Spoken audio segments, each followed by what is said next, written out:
Well, I think it's really important to remember what we are on this planet for, and it's to connect, it's to unite, it's to love, it's to take care of each other. I think we've gotten really off track in the last couple of years, unfortunately. It all starts at the top. I am listening to Michelle Obama's book, and I do everything that I can every day to sort of remember what we're here for, remember that we are because it's so easy to get distracted. We have such short attention spans. We're like inundated with all this information, and we really are losing sight of what we care about. And it's our families, it's our friends, it is making sure that we take care of each other. It's funny how we had this election that a lot of us thought was the end of the world. And then we have the Olympics, where America, and we stand together and we root for each other, and then the day after the Olympics we go back to this awful sense of you over there and me over here. And it's the hypocrisy going on in our world is really crazy right now, and I like to be in places where it's full of love.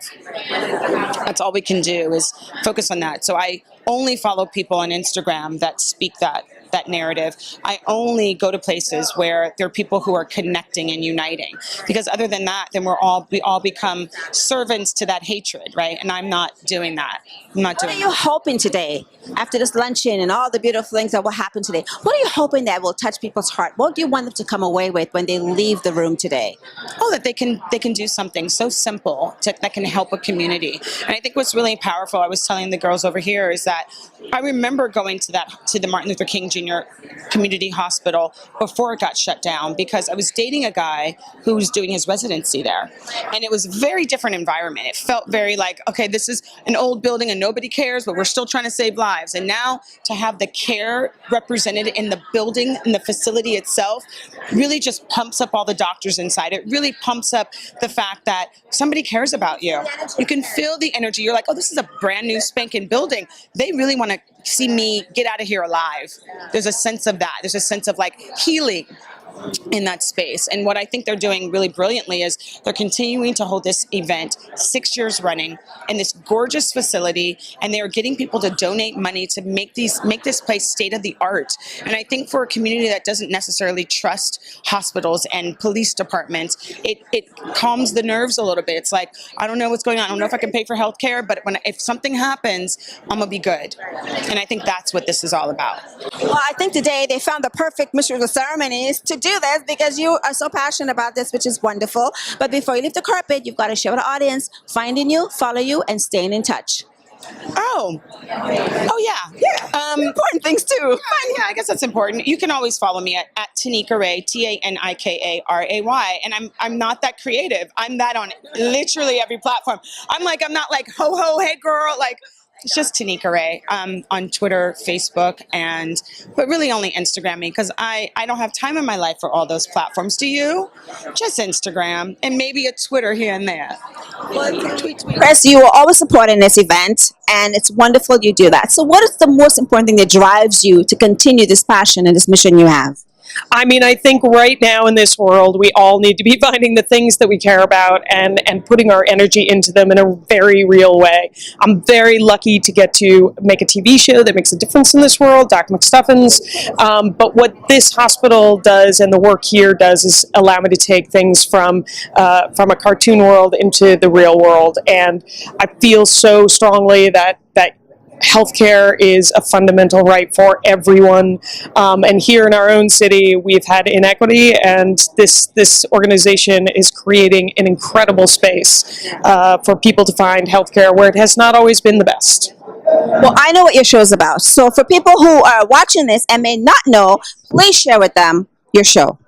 My show is called Doc McStuffins. It's on Disney and Disney Jr., and it is a show about a little girl who is a doctor to her stuffed animals and toys. So one of the fundamental messages of that show is that everyone deserves to be treated with respect, to get good health care, and to live a healthy life. It's a great show. So folks, watch it. You watch it. Your kids watch it. Your grandkids watch it. It's all good. What did you learn about yourself doing this project? If there's one thing after all these years you can come away with and share with us, what would that be? I think it is that I do truly, fundamentally believe that that we can function as a community that believes in the greater good. We have forgotten our commonalities in many ways, and I believe we can reignite that. All right. Well said. Social media. Can we follow you, find you, and stay in touch? Yes, I'm on. I'm at Chris Nee on Twitter, so you can find me there. Well, thank you, Chris. Thank you. Oh my gosh. Well, ladies, thank you for being here this morning. Now, you are performing today as singers, so please share with me, what are you guys going to be performing? Like, how did you even decide what you would do when you got this call? Yeah, it was an interesting process to decide how best to fit with the mission and just the overall statement that this event is trying to make. We will be playing originals of ours that we composed, so we're really excited. This is our first time in Los Angeles, and it'll be an honor and privilege to share in a room with such esteemed guests, so we're very excited. Well, welcome to LA. Yeah. The first piece we'll share today is a tune called Up in the Air, written in an airplane. And we believe that it's a breath of fresh air for our audiences to listen to give them a moment of rest. And we'll follow that up with a tune called There Is Peace, which features cello, strumming, vocals, and ukulele. Olivia plays cello, and I usually play violin, but on this tune I'll switch to uke. And it's a lovely tune about sharing peace with everyone and finding it in difficult places. So. And we definitely need some peace today. Yes. Well, I wish I could, be around to hear the music, but of course I want to follow you guys. So please tell us, how do I find you, follow you, get your music, and stay in touch? Yeah, absolutely. So you can find us at our website at the letters OK, factor.com. You can find our music if you search our name on Spotify or Apple Music, iTunes, all those places. So we're most digital places. We're also on Facebook and Instagram as the OK Factor. One more quick question. You guys work together. Obviously, you do really well. What's the one adjective, if there's one word you had, and you only had one moment to tell everybody one word to describe her, how would you describe her in one word, and how would you describe her in one word? One great word. Oh my goodness. Her personally?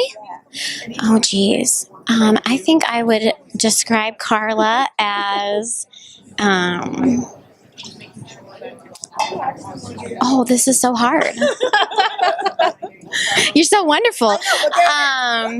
Oh, that's a word. Yeah, I would maybe say I'm steady. She's really steady. She's just rock solid, and she's always there. Okay. Yeah. I would say Olivia is kind, the most kind-hearted person, compassionate. Yeah. Well, now I know you guys are going to have great music. You love each other so much. Thank you so much, and have a great day. Thanks.